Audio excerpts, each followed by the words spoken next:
ഓണത്തിന് മുൻപേ തന്നെ കേരളത്തിലെ വിപണി കൈയടക്കിയിരിക്കുകയാണ് വ്യാജ വെളിച്ചെണ്ണകൾ. ലിറ്ററിന് 500ഉം 600ഉം കടന്നതോടെ വിപണിയിൽ വ്യാജ വെളിച്ചെണ്ണയുടെ അതിപ്രസരം തന്നെയാണ്.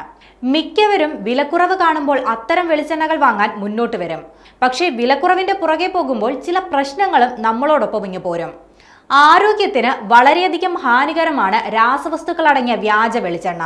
മായം കലർന്ന വെളിച്ചെണ്ണ എങ്ങനെ തിരിച്ചറിയാൻ കഴിയും? ഒരു സൂപ്പർ മാർക്കറ്റിലോ അല്ലെങ്കിൽ മറ്റേതെങ്കിലും കടകളിലോ എണ്ണ വാങ്ങാൻ കയറുമ്പോൾ നാം കാണുന്നത് വിവിധ ബ്രാൻഡുകളിൽ പലതരം വിലകളിലുള്ള വെളിച്ചെണ്ണകളാണ്.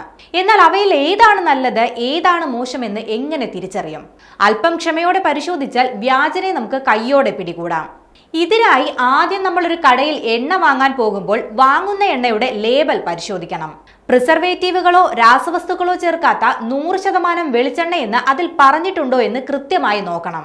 മിനറൽ ഓയിലിന്റെയോ മറ്റേതെങ്കിലും ഭക്ഷ്യ എണ്ണകളുടെയോ ഉപയോഗം ഇതിൽ പരാമർശിക്കുകയാണെങ്കിൽ ഉറപ്പിച്ചോളൂ അതിൽ മായം ചേർത്തിട്ടുണ്ട് എന്ന്. ഇനി വെളിച്ചെണ്ണ വാങ്ങി വീട്ടിൽ വന്നു കഴിഞ്ഞാൽ അതൊരു ചില്ല് ഗ്ലാസ്സിൽ അരമണിക്കൂർ ഫ്രീസറിന് പുറത്ത് ഫ്രിഡ്ജിൽ സൂക്ഷിക്കുക. എണ്ണ ശുദ്ധമാണെങ്കിൽ നിറവ്യത്യാസമില്ലാതെ അത് തണുത്തുറയും. മായമുണ്ടെങ്കിൽ ഉറപ്പായും നിറവ്യത്യാസം കാണിക്കും.